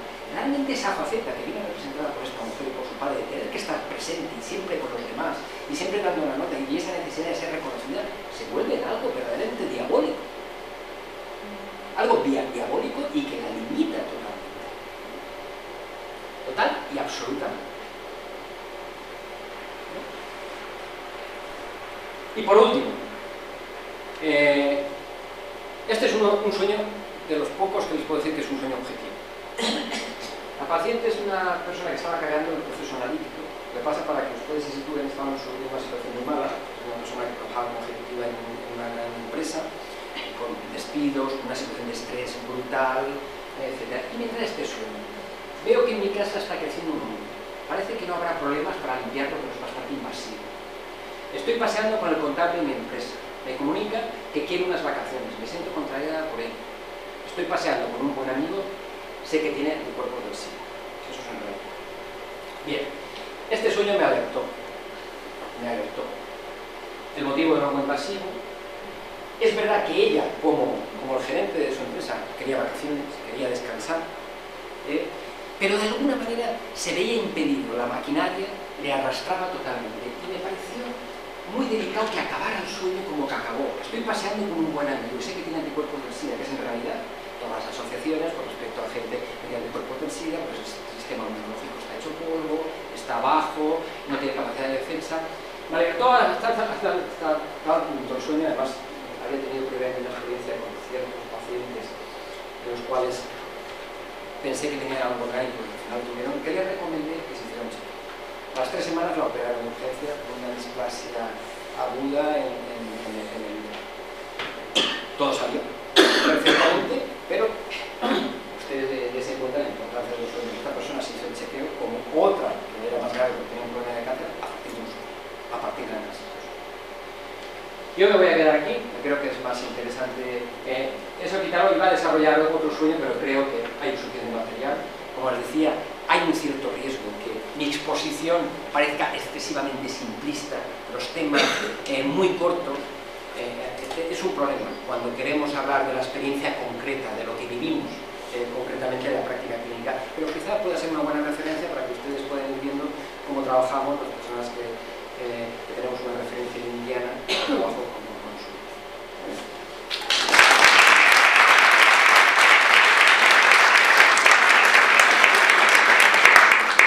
Muchas gracias, Javier. Esto es muy interesante y sorprendente algunas de las cosas, ¿no? Bueno, pues yo creo que pasamos al turno, no de preguntas, sino al turno de intervenir conjuntamente no solo lo que es todos nosotros como los miembros de la mesa. Entonces, creo que no tenemos micrófonos, pero bueno, creo que no tenemos micrófonos, pero creo que lo escuchamos. ¿Vale? Entonces, bueno, pues que la palabra.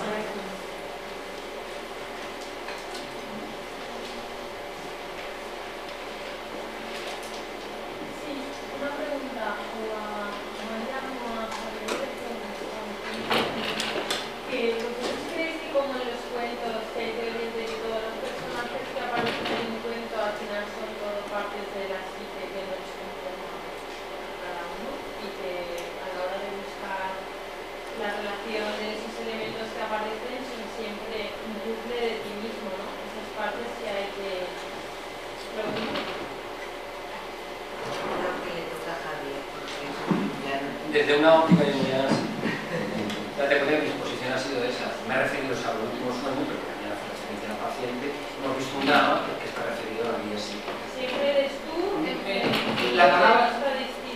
sí, la palabra, cuando trabajamos los sueños, la palabra siempre es muy peligrosa. Quiero decir, porque pueden haber sueños objetivos. Yo puedo sentir una terrible rabia con respecto a una persona y soñar que estoy abofeteando. Quiero decir, eso puede ocurrir.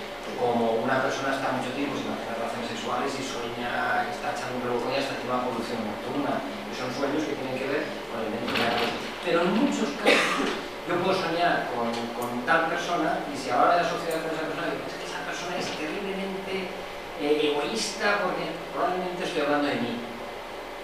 Algo como lo contrario que tú eres o porque El concepto sombra desde un punto de vista indiano es lo que vemos en los demás y no vemos en nosotros. En los sueños aparece referenciado. Sí, pero ¿lo puedes explicar eso mejor? El concepto sombra, lo que vemos en los demás, que lo tenemos nosotros, pero ¿lo tenemos en qué forma? ¿Igual o es negado? Igual, quiero decir, hombre, no tenemos conciencia de ello. La parte de la sombra, la psique desde un punto de vista indiano es mucho más compleja. La parte de la sombra sería lo más similar al inconsciente personal freudiano, con todo lo que tiene que ver con la sexualidad, la agresividad, o a lo que Adler denomina la voluntad de poder, o el complejo de inferioridad, mejor dicho, el complemento. Son aspectos que muy fácilmente vemos en los demás y no vemos en nosotros. ¿Pero lo tienes entonces Hombre, igual que en el que lo ves o es que lo tienes escondido? No, lo tienes igual, lo que pasa, hay veces que se puede ver y hay veces que no se puede ver. Hay personas que a lo mejor manifiestan su agresividad de forma muy sutil y solamente ciertas personas se dan cuenta. Pero a lo mejor esa persona está quejándose continuamente de la agresividad de este, del otro, y a lo mejor no se da cuenta de su propia agresividad. Normalmente su agresividad en un sueño es verdad que también puede aparecer de forma muy básica. En el caso de la agresividad que se da por un animal que está haciendo un destrozo y a veces puede estar vinculado a la expresión de su cierta rabia. Pero también puede soñar con una persona de su mismo sexo, habitualmente el concepto sombra, que de alguna manera tiene una serie de características que el sujeto también tiene en sí, pero no quiere. No quiere. Yo quería preguntarle a Marian, como habéis podido ver la presentación, se relacionaba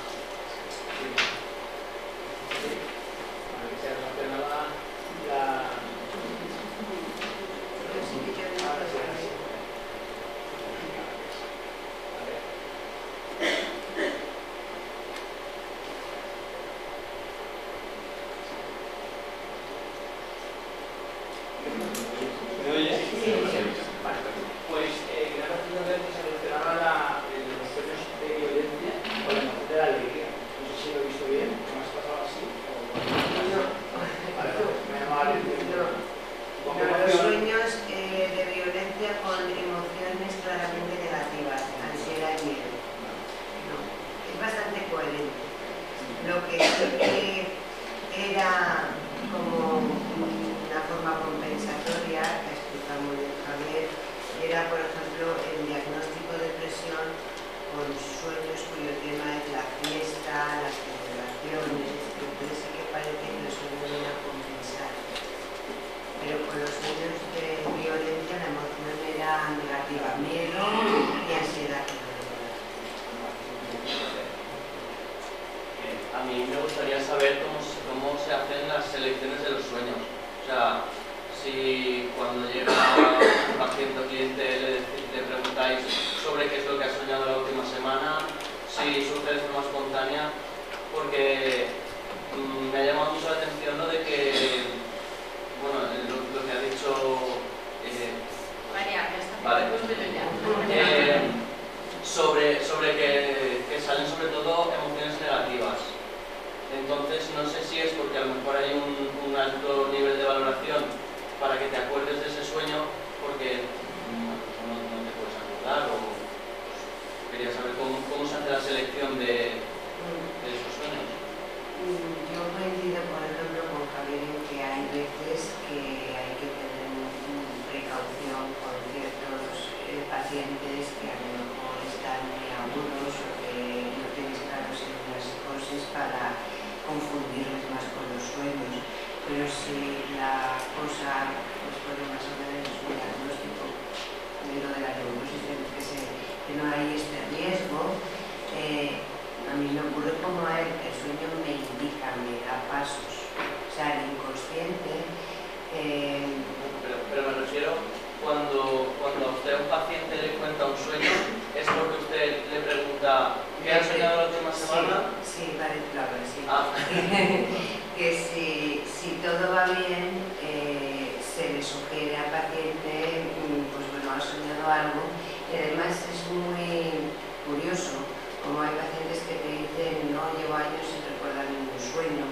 Y está bien la frecuencia de la sesión, ¿no? Muchas veces es así, importante que sea semanal, porque el inconsciente trabaja de sesión a sesión. Entonces, muchísimas veces sueña el día anterior antes de venir a verte, es como un regalito que te hacen, yo lo recuerdo. Que haya un gran número de sueños negativos, digamos, que causan, como tú has dicho, los sueños que conmocionan el sistema nervioso, que tienen un marcado componente físico que nos hacen sudar, que nos angustia, se recuerdan con más facilidad porque nos despiertan. Eso es una, y luego también tener en cuenta que a nosotros nos viene gente que está en momentos de la vida que están en crisis. Por eso demandan asistencia psicológica. Estaría también bien pues hacer estudios sobre sueños en otras etapas donde no tienes crisis. Lo de la muestra cerrada que decía. Claro.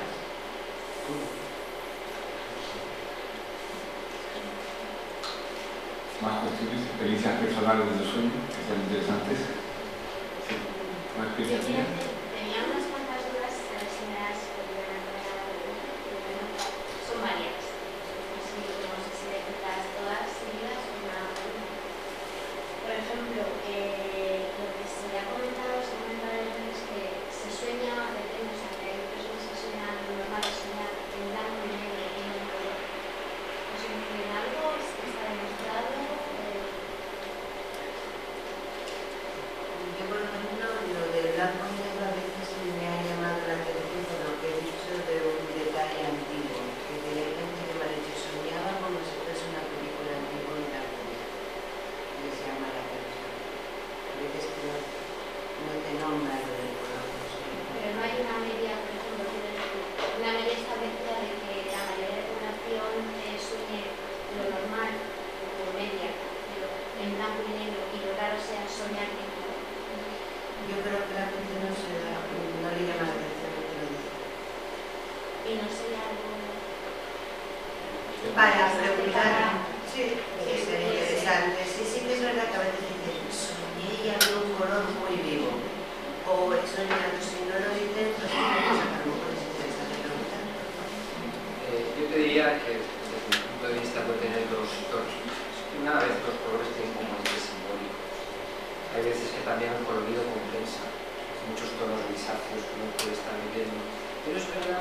luego según la tipología de la persona. Por ejemplo, yo sí que creo en los sueños que yo creo que haber visto, normalmente la gente que sueña en color es una gente mucho más perceptiva, que sueña en color, pero en la realidad se da más cuenta de los detalles, de los colores, de las situaciones. Normalmente los que soñamos en blanco y negro, yo, tenemos una tipología más intuitiva. Esto que te digo es también un poco arriesgado porque no hay estudios, es una cosa que estoy ni siquiera creo que lo he pensado antes, estoy contando en base un poco a lo que puede ser mi experiencia, pero es verdad que dependiendo de la tipología, lo mismo ocurre en la vida real. Hay personas que entran en un sitio y luego te pueden describir los colores, la luz, hay personas que entran y se acuerdan de que estaba fulanito o que había no sé qué cosa, o un clima determinado, o una situación opresiva y no el cuadro, este y otro. Dependiendo de las características de la persona, pues aquí en esta mesa ustedes pueden ver un contraste. La típica persona perceptiva 100% y el típico intuitivo. O sea, por todas maneras somos amigos y aunque no somos pareja, nos complementamos. Quiero decir, las perceptivas como Paco, que se apoyan a la labor además con su trabajo terapéutico es muy fino, imitar los detalles, se fijan en el detalle. Yo no funciono así. Funciono mucho más a golpes. Claro que luego mi función pensante tiene que organizar las cosas en ese sentido y darle su cuerpo.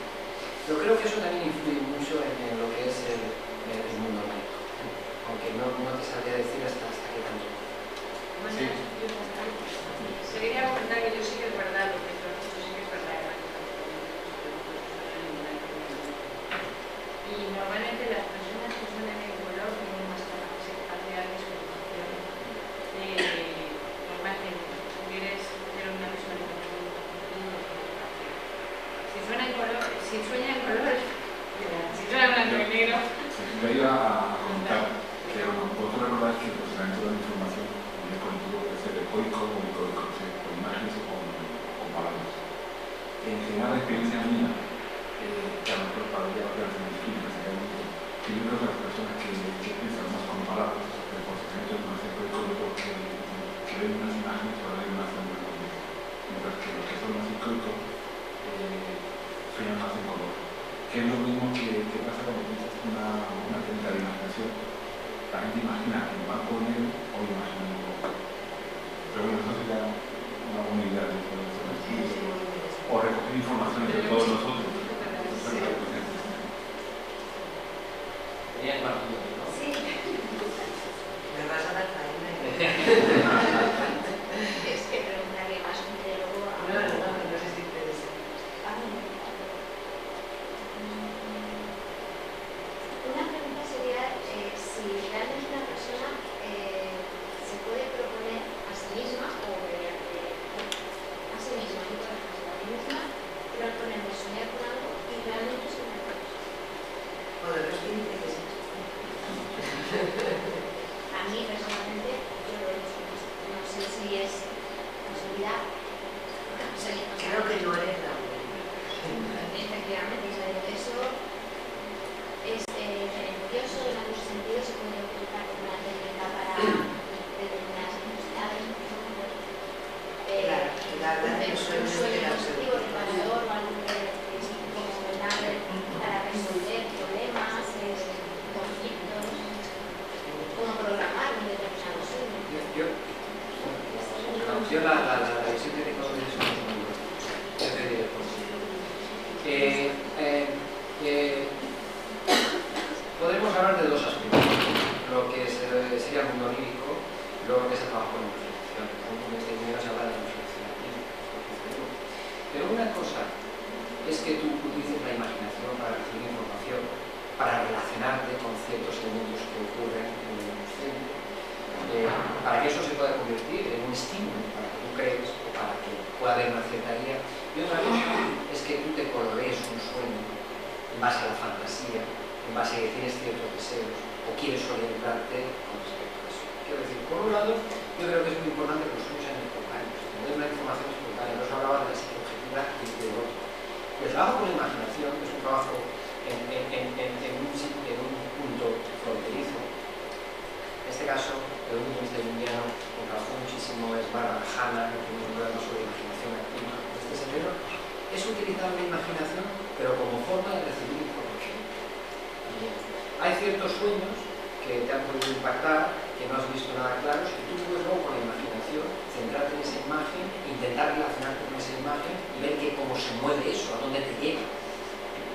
Pero eso es distinto de lo que sería entrar en un sueño un poco para manipularlo, entre comillas, para condicionarlo, para que nos llegue a un sitio, como ocurre con la hipnosis.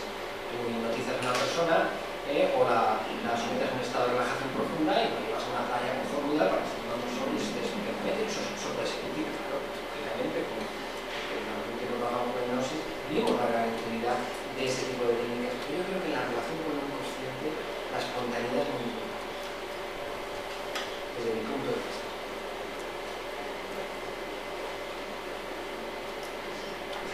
Más preguntas, interacción. Yo como sabes, cuando estamos con a comprar un sueño, pues me levanto con que imagino que hacer para ejercicio de hacerlo, pues me levanto.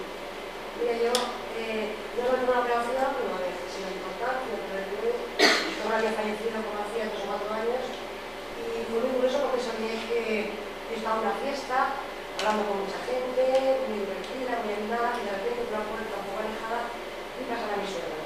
No, era consciente que mi suegra había fallecido. Entonces, claro, como muy impresionada de lo que estaba haciendo, y salir corriendo hacia la puerta a encontrarme con mi suegra, pero había salir por la puerta, la desgané y me caía al suelo. Entonces, el día había pasado de largo, volvió, no me dijo nada, se me levanto y se me volvió a marchar. Mi educación después, pues como que me estaba protegiendo en esos momentos previos a la intervención. Pero bueno, eso insisto, es una intervención personal, pero sí que tengo un poco más de seguridad. Soy un efecto terapéutico, vaya, la relación de como que no me protegía y la protegía. Claro, lo que pasa es que hacer interpretaciones sobre sueños fuera del marco terapéutico es muy difícil. Porque ahí habríamos que asociar el sueño, cómo vivió la situación, de qué murió, en el momento concreto que tú tuviste este sueño, y probablemente estaría relacionado con lo que estaba pasando. Puedo decirte que si de entrada eso te sirvió, que tú tuviste este ejercicio, pues estupendo. Yo creo que en países también la educación es muy subjetiva, ¿no? Si no puede haber un límite muy negativo, o todo lo contrario, puede ser que algo como... De todas formas, yo creo que es muy importante utilizar o tener presente esa noción de interpretación abierta. Lo que pasa es que eso no excluye que sí que haya cierta regla. Por lo menos desde un punto de vista junguiano hay reglas muy importantes para la interpretar, importantes acerca de los contenidos, de cómo relacionarse con ese mundo que aparece. Claro, lógicamente, la devolución es una devolución que necesariamente tiene que tener un punto de apertura. ¿Cómo recomiendas la lectura del libro que acabas de escribir, que va de los sueños? Si yo me acerco a leer tu libro... Pues verás que un sueño puede ser interpretado de varias formas. Que yo creo que lo más interesante es el enfoque con el cual yo tengo mayor sintonía, pero es necesario estar abiertas a la otra forma. En definitiva, quien va a hacer el clic es el paciente, porque quien va a asociar es el paciente, o quien le va a sugerir cosas es el paciente. Yo personalmente creo que es un error decir muy unidireccional. Es verdad que puede haber ciertos sueños que alerten de forma considerable o que aparezcan motivos muy concretos que ya están siendo analizados durante cierto tiempo y aparecen. Entonces, quizá pueda haber una interpretación correcta, pero si el paciente no conecta con ello, cuando el sueño de ese contado de la sombra diabólica, de esa mujer extravertida que necesita siempre estar presente con los otros demás, que en estos momentos es muy importante de resolver, aparte de lo que sea o no, de la persona, de la imagen, o de la persona real con la cual sueña. Yo eso lo analizo, pero eso tiene que hacer clic. Cuando yo empiezo a analizar eso y la verdad es que sí, es que es así, es así, sí, es lo que estoy viviendo. Vemos que eso en estos momentos tiene una especial importancia, pero si el paciente dice, pues no lo veo, pues no lo entiendo, no fuerza, y por muy convencido que las cosas van por ahí, o eso se relaciona con esto otro, ahí se ve. Incluso, yo hay veces que abro la interpretación. Quiero decir, mira, está esto y esto parece muy paradójico, ¿qué te resuena de las dos cosas? y te podría sorprender, pero que normalmente las personas se agarran a un punto. Y a partir de ahí, lo interesante es que es un hilo, no que se quede ahí, oh, me ha hecho un inconsciente, ya puedo divorciarme, casarme o jugar a la tele. No, es que es un hilo que te puede encontrar con ciertos complejos, ciertas ideas, incluso a veces ciertas tareas creativas. Hasta ciertas tareas creativas.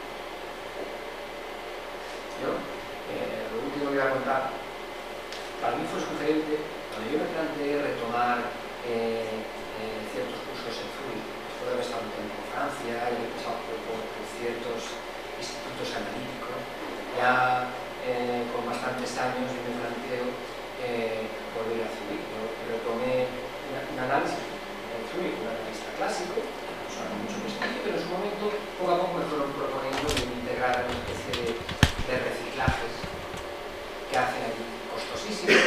Por un lado era un privilegio, porque es el primer español que estaba en ese tipo de curso. No estoy hablando del Instituto de Munich, estoy hablando de mucho instituto de psicología profunda con la que está en una y me parecía muy estimulante. Es un poco caro, costoso.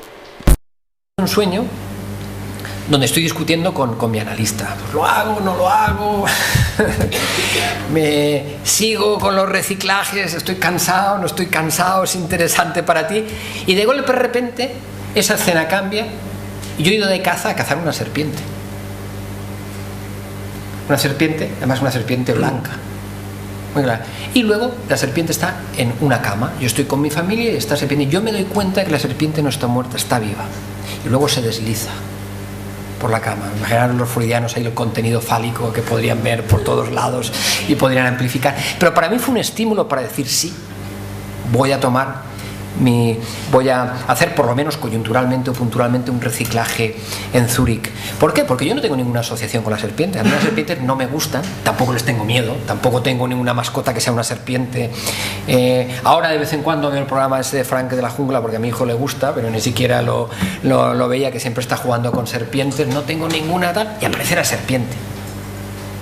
Claro, la serpiente en muchas tradiciones es algo que es... ¿Cómo? El conocimiento de lo oculto.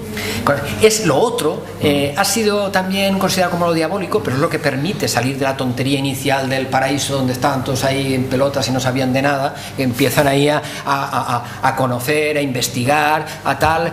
Daros cuenta la importancia de como símbolo de renovación. Ya en la epopeya de Gilgamesh es la serpiente la que roba la que roba el elixir. Por eso en determinadas tradiciones la serpiente no moría, porque se renovaba. En los templos de Esculapio, donde iban los soñantes a que Esculapio les enviara un sueño para así poder curar sus molestias, tenían una sala exclusivamente llena de serpientes. En Epidauro, eso se podía ver, serpientes eran el símbolo del dios, el símbolo de la renovación. A no haber asociaciones personales y pensando en toda la posibilidad de que la serpiente en mi psique estuviera indicándome la posibilidad de renovación, pues empecé a hacer ese reciclaje. Quiero decir, cómo eso estimuló ciertos elementos en mí. Claro, probablemente un freudiano diría, no, eso digo en sentido ortodoxo, no así, la serpiente, el falo, etc. ¿Quién había en el grupo? ¿Quién había en el grupo? Muy bien. ¿Alguna pregunta más? Los sueños recurrentes, o sea, no hay ningún manual de sueños recurrentes aquí donde siempre se dice, si sueñas con un toro y te persiguen, no sé qué, los efectos, miserias, los dientes, no sé cuántos, ¿sabes? Hay que tener en cuenta al soñante. Entonces, las características generales ignoran al sujeto que sueña. Es importante lo que asocia la persona que ha soñado. Para mí un toro puede significar los cuernos y la infidelidad, y para ti que te va a embestir. No, ¿sabes? Cada imagen o cada elemento del sueño según la persona que lo sueña, y esto, bueno, puede ser diferente. Muy bien, pues muchas gracias. Yo creo que, como veis, el tema de los sueños es un tema bastante interesante para debatir constantemente, no a lo largo de esta sesión, sino a lo largo del tiempo, de los meses, de los años y de la historia, ¿no? Y comentar que que mientras que estamos hablando me venían dos cuestiones a la cabeza de la importancia de los sueños. Uno es la obra de Pedro Calderón de la Barca, de La vida es un sueño, que se estrenó en el 1635, y luego sobre todo la canción de Luis Eduardo Aute, ¿no?, sobre cine, cine, cine, los sueños, bueno, o algo así. Muy bien, gracias por estar aquí y hasta la próxima.